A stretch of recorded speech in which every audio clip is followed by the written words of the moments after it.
Okay, welcome everybody to Political Science 501 Intro to the Graduate Study of Politics. This week we have Dr. Sibel Oktay, who will be presenting and telling us about her work. Okay, so Sibel, tell us something about your early upbringing. Where were you born and what was life like there? Okay. So assuming that, I haven't had the pleasure to meet you before, so happy to be here. Thank you, Ali and John, for inviting me. This is one of my favorite things to do as a political science professor at UIS, to sort of, to come meet the new cohort of MA students and introduce myself and the work I do and the field that I study. So before getting into like the question itself, I don't know how much you know about me or if you ever looked me up on the UIS website or whatever, but I'm an associate professor in the School of Politics and International Affairs. And I was previously also its director. And then before its reincarnation into SPIA, I was department chair at UIS. I started in 2014 as an assistant professor and got tenure in 2020. It was fun to get tenure over Zoom when we were under lockdown. I got my PhD from Syracuse University in 2014, and I was a predoctoral fellow at Northwestern for 2 years before I was extended an offer from UIS, which I was very, very happy about. Right now, I'm actually on leave. I'm on leave until fall of 24. So the first time, hopefully, I will get to teach you will be in the fall semester if some of you are still around for coursework or for closure work. I'm also going to be here. This year, I'm spending time at the State Department as a Jefferson Science Fellow, and I'm working as a Foreign Affairs Officer at the Foreign Service Institute. I mean, you can tell the accent. I was not born in the US. I was born and raised in Turkey, and I moved to the United States in 2007 to pursue my PhD, and I decided to stay here, and I built a family here. I had my daughter here, and I have no intentions of going back anymore. Life in Turkey had changed so much to the point where when I was there, life was different. When I moved here, life kept changing over there as far as I could tell. And now, my mom still lives there, and so I go visit her over the summer for like a week or two. It's no longer I don't know how to really quite explain this, but sometimes you would go back to your hometown and realize that you no longer fit in. I don't know if any of you have felt that way at any point in their lives, but it kind of feels that way. It's heartbreaking in some respects, expected in others, but that's just the reality of it. Yeah, if you have other questions surrounding that, I'd be happy to answer. But for the sake of time, we can move on and go into what do you do? What kind of research you do, and all that other good stuff. Well, you read my mind. So when did you know that political science was a path for you? And who made the most difference in your decision to pursue graduate school? Yeah, so I decided that I wanted to be an academic. Well, first of all, the thing I loved playing the most was teacher when I was a kid. So it was written on the wall. But I decided to become a political scientist, or at least study or do something about studying politics, but specifically international relations and world politics, was in my freshman year of college. We were taking these gen ed courses, and one of them was called Introduction to Social and Political Studies, and it was like a history of civilizations, like world history course, but and it was like a 2-semester thing. And then at the end of the second semester, the modules changed into like international relations and world wars, and how the UN system was introduced, and the liberal international order, as we now call it, and all of that stuff. And so that was really exciting to me. History, I wasn't necessarily interested in it, but probably it's because of the way history is generally taught in Turkey. I was put off by how it was taught, but IR sounded very sort of matter of fact and exciting. And I had this professor who was teaching those courses, and I became basically at the time her protege, and I took every single course that she taught. And at some point, I think upon graduation, she told me something like there's nothing else I could teach you, because like you've taken everything with me. And I'm still in touch with her, which is pretty cool. And yeah, so that she left a huge, lasting, and a very fortunate mark in my career. That's fantastic. Please describe some of the courses you teach. Yes, so I teach along with Dr. Nizamuddin, Dr. Brandon Bolte, Dr. Adriana Crocker.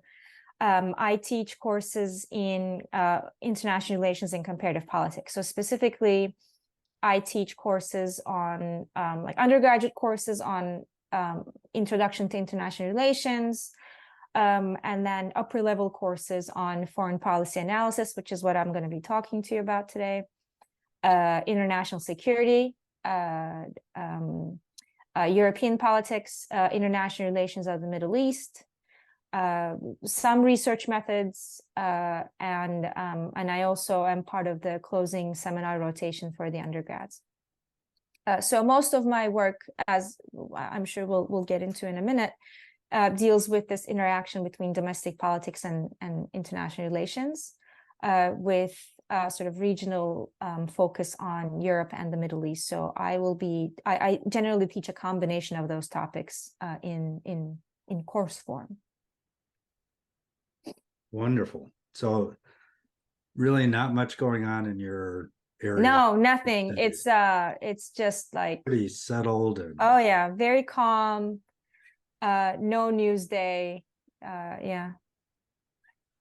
How would you describe your teaching style and teaching philosophy?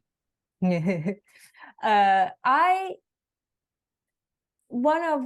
of the nicest and like my most favorite student comment of all the evaluations I've got was a couple of years ago when a student said she teaches with the perfect balance between formal and informal.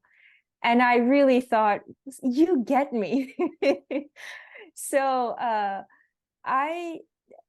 are a couple of things I want to achieve in a course. Number one, what we study in the classroom is really sort of nourished by what's happening outside. And therefore it has something, it has like very close relevance with the outside world and how we interpret the events that are unfolding before our eyes. So this relationship between theory and practice, theory and application, is something that I really value a lot. And maybe that also explains why I wanted to, take a year-long leave and work for the State Department. So that's something I really value, and that's something I always want to communicate in my courses. Like, I can bury you under a whole lot of theory, but what purpose would that serve you if you don't have the case knowledge to see it at play, or see its gaps or its strengths, and so on and so forth. So everything has a sort of a policy application side, or what this means for the policymaker, and why should we care about any of this. And the second thing is, like I said, like I really enjoy like lecturing, of course, right? Like we enjoy lecturing, but I also enjoy building conversations, thinking like, thinking like citizens, thinking like voters who observe these issues and who formulate informed opinions. And so I really enjoy having that kind of conversational tone in the classroom, entertaining different ideas, making sure that different ideas are voiced and heard and considered. And if we can have fun while doing it, that's even better. So yeah, so I guess that's my philosophy. All right, there's a little bit of overlap, so Sure. but I'll just ask them. Yeah. Other than the subject matter, what do you want your students to leave your classroom with? Is there anything other than the topics covered which you would like them to internalize? Yeah, like for instance, I mean, next year, hopefully, when I get to teach foreign policy in the fall, like it's the election season, right? So we'll all be tuning into the debate. I know, exactly, like pulling my hair out moments. But at the same time, like if we have the courage to do so, we'll tune in and watch the presidential debates. And like there's the economy section, there's like the abortion and gun laws and this, and then there's like this sort of fleeting moment where they talk about foreign policy. And like that's my favorite part, because it's like, what can I like squeeze in, like the 5 things I know about world politics in 10 seconds kind of a opportunity for people on the stage. But then the next morning, we get to talk about, what they said in the foreign policy section, and how much of that actually makes sense, or how much of it is completely, uninformed and off the mark.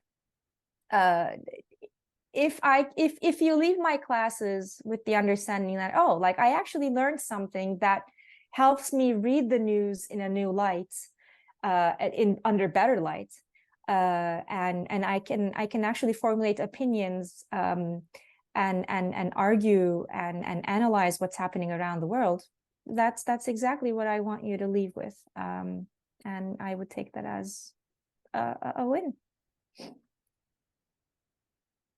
All right. Please tell us something about your scholarly interests. Yes. So like I said, I work in the sort of subfield like under IR, a subfield of political science. There's a subfield that's called foreign policy analysis. And as I'll try to explain to you, it's under the IR umbrella, but it's sort of distinct from some of the stuff that IR does. And so what that means is I'm really interested in the domestic politics of foreign policy. Foreign policy does not take place in vacuum. It's deeply entrenched in the domestic political considerations of leaders, organizations, agencies, different economic nodes of power, and the military and everything that sort of makes up domestic political dynamics. So I study that. How does domestic politics influence foreign policy?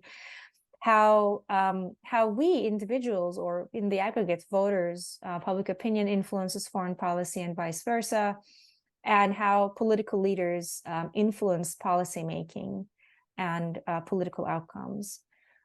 So that's sort of the broad way in which I think about my scholarship.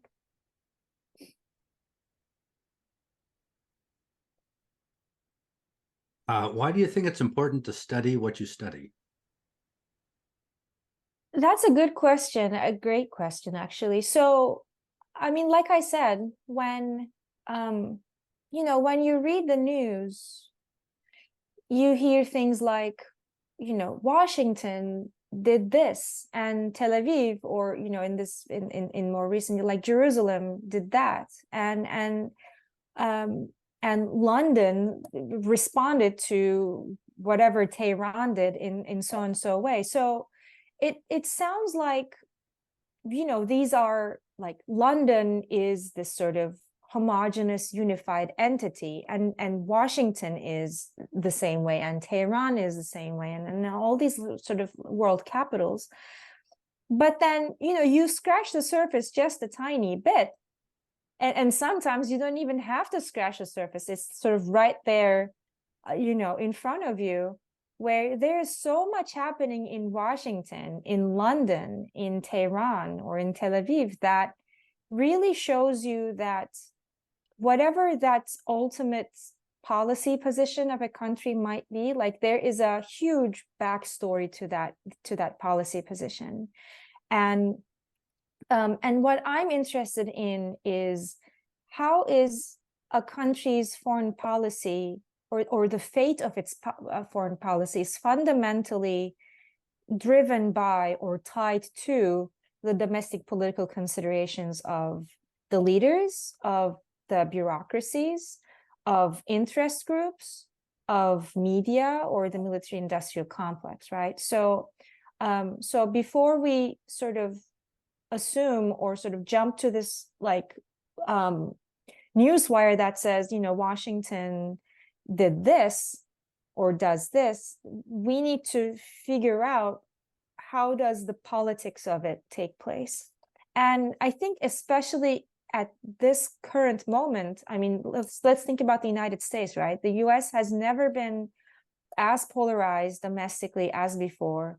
Political party, I mean, just look at, when I joined the Zoom, you were talking about the House Speaker election, right? Like, it's a mess. And all of that is fundamentally tied to whether or not we will be sending aid to Ukraine. And so all of that has, like, whoever is elected, or Jim Jordan's 4th run, or Kevin McCarthy's 17th run, has direct consequences for whether Ukraine will have the upper hand, a month from now. So I think understanding those dynamics and what takes place in the kitchen before sort of the dish is served is really, really important.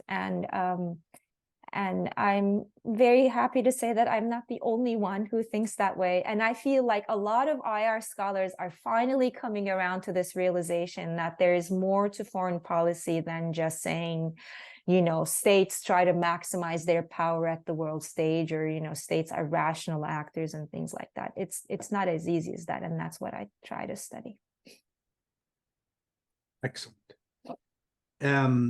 So I don't know if you can talk about what you're doing, but I'm wondering so you're in kind of a policy role now, and how is your scholarship, how does that affect what you're doing, or how does your scholarship feed into what you're doing now for the State Department?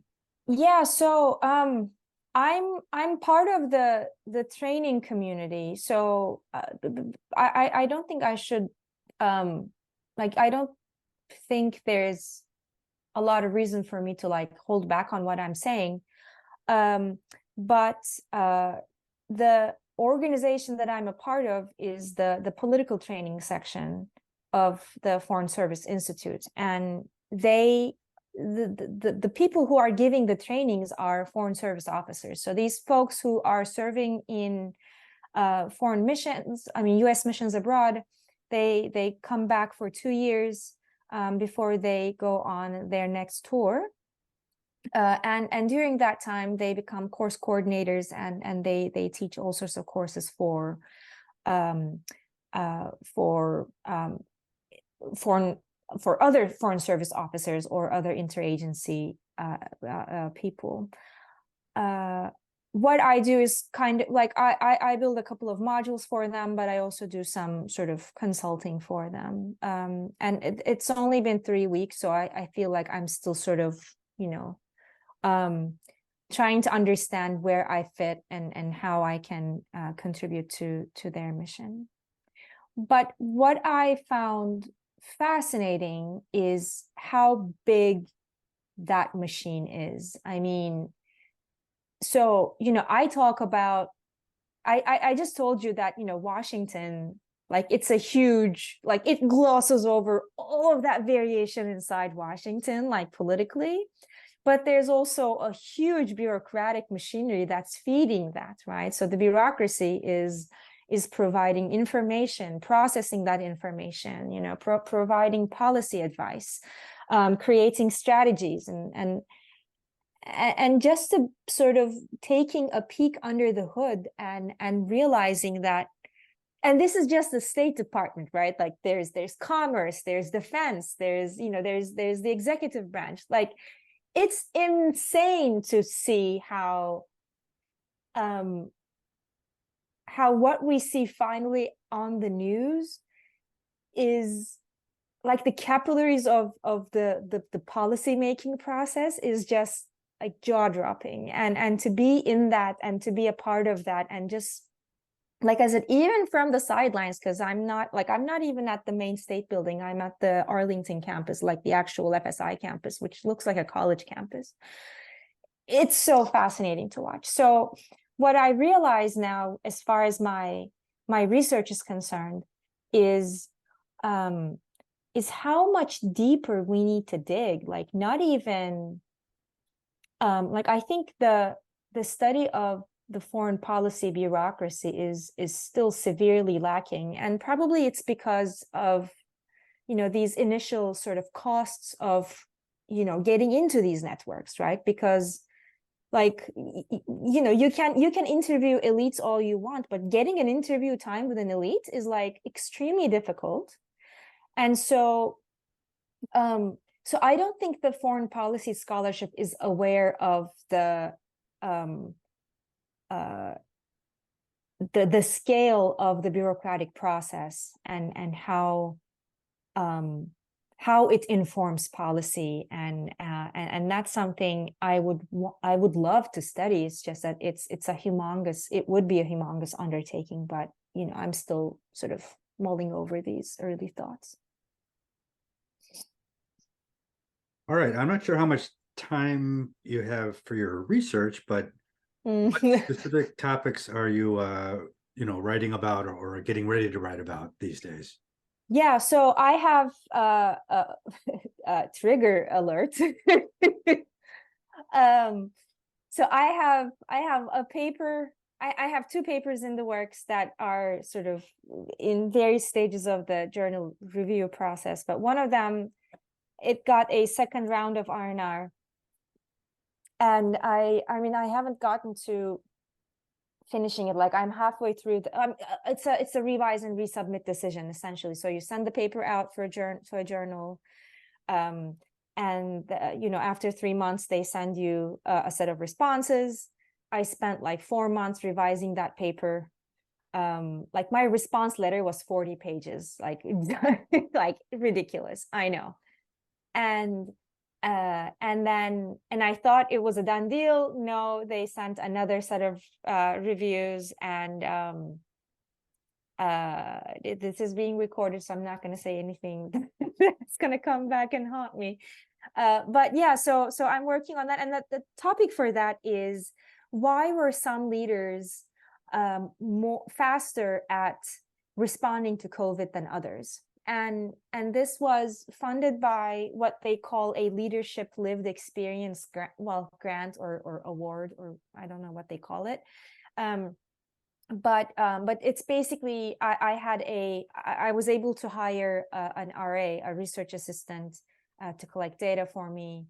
And that paper actually won a conference best paper award that I'm gonna go get in November. So what I'm doing is I'm looking at the leaders' personality traits and trying to assess whether some personality traits are more conducive to faster action in crisis situations like COVID. And so one of the things I find is, and I'm looking at the European context. So I have this very small data set of 32 leaders. But for all of those 32 leaders, I had to collect around, I don't remember how big it was, but like 100,000 words or so, to build build the leadership profiles of each of the 32 leaders. And then I did some simple statistical tests, because with 32 cases, you can only do so much, to show that,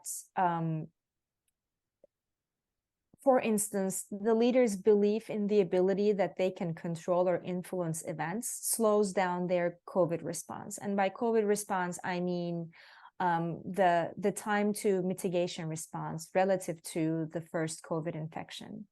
And so leaders who are high on that particular trait, or leaders who are high in the self-confidence trait, they just think that they can manage this and it doesn't require a fast response, and so they take their time.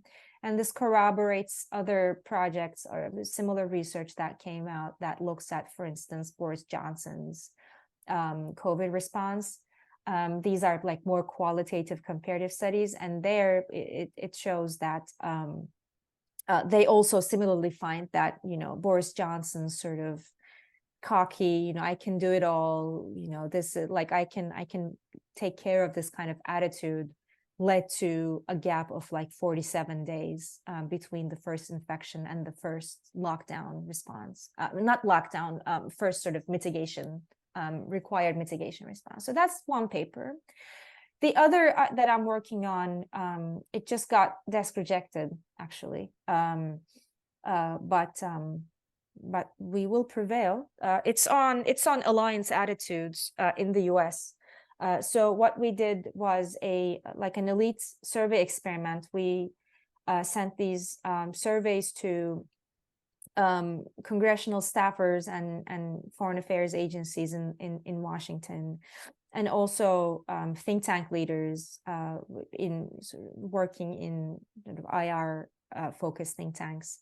And IR academics in the US.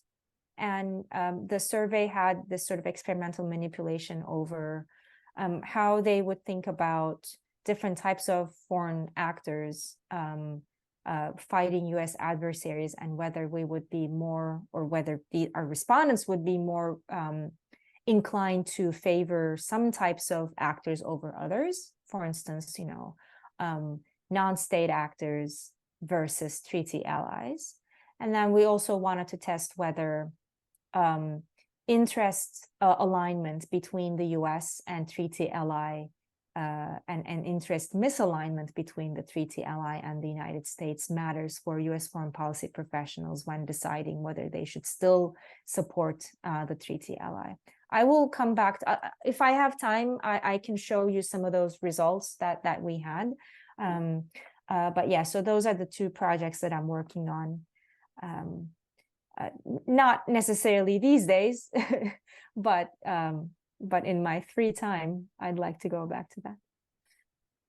All right. If students share your interests, what classes would you recommend they take? Excellent question. So if you share my interest, you should definitely take the IR seminar. Is it 5:15? I think it is 5:15. Dr. Bolte is offering it either now or in the spring. I'm not sure when. But you should definitely take that course. But I mean, because you're master's students, that's the one that I would encourage you to take sort of right off the bat. Obviously, anything that Dr. Nizamuddin teaches or Dr. Crocker would teach at the 400 level, you should take. And then if you're still around by the time I'm back, please come take a course with me. I think it would be great to have you. My classes are good, if I do say so myself, and MA students like them, and yeah, I thoroughly enjoy teaching the MA cohort.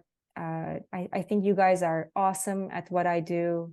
and it's always a pleasure to teach MA students. So I would love to have you. All right. I don't see exactly, I don't think I'm not seeing the IR seminar in spring. So maybe it's No, so maybe coming. in the fall. Yeah. All right. So what would an MA exam or thesis look like under your supervision? Yes. So oftentimes that conversation with the student starts with, like, can you tell me what these things mean, right? Because, you know, ultimately you want to get a degree, and this is a box that you need to, like, literally that's a box on your graduation form that you have to check. But like, what do these mean? And so I always tell students that if you are interested in graduate school, or if you're interested in doing something more academically inclined in terms of, you know, a research job, a research assistant or associate job at a policy organization, or like a think tank, or if you want to pursue a PhD down the road, if those are the kinds of career pathways that you find exciting, then I think you should do a thesis, because it's an original research project that requires you to master a specific literature, formulate a question, formulate an argument, oftentimes collect data, or offer some kind of logical argumentation to sort of support that argument. And it's basically like a preliminary sort of journal article, and it's important for you to have that kind of a work sample other than your class papers, because like, even though a class paper is like a course paper, like a research paper you would write for a course, like it would have specific demands, but like a master's thesis is like, it has its own structure that's based off of a research article, and that's why it conforms to the template of what an original piece of research should look like. And that's why you can use that as a writing sample in your job application portfolios, or grad school application portfolios, right? Because essentially every single one of those applications will ask you for a writing sample, and you don't want to send like a response paper, however great that response paper might be that you wrote for a course. You want to show them that this is sort of, you know, what you can do. You can bring a research project from point A to point B. If you are, and I know some of you are, you know, high school teachers, which is awesome. And you know, you might be getting an MA for, you know, credentials, you know, to offer different courses at your high school, or go to the different school in the you know, in the high school system. And if that's the case, or maybe I should also say, like, if academic, you know, the professor route or the PhD route is not something that interests you, that's okay. And in that case, I would encourage you to consider the comprehensive exam route. And that doesn't, it is as rigorous and as, you know, labor intensive as the thesis. It's just a different work product, and it sharpens your ability to do research and to synthesize ideas, not necessarily produce an original idea and test it, which is the idea behind a thesis, but to immerse yourself in a specific in a specific field of study, or you know, subject matter, and really understand the different arguments there are and how they speak to each other, and so on and so forth. So I think, like, for instance, some of you asked, I think mentioned, maybe it was Josh, like I'm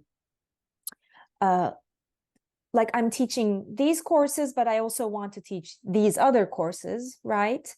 Having a comprehensive exam background will give you subject matter expertise on a potential new course, or maybe potential 2-3 different courses. And so, so like the bottom line here is think strategically, right?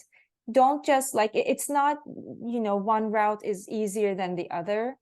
I think they are, like I said, equally labor intensive, equally time consuming, equally beneficial. It's just that one of them might be more useful for you in the long run. And so this conversation is useful to have with your ultimately your advisor, I mean your closure supervisor. All right. That's a long answer, which didn't actually get to the heart of the question, but you know, we'll talk about that later if you want me to. Okay. Last question of our structured questions.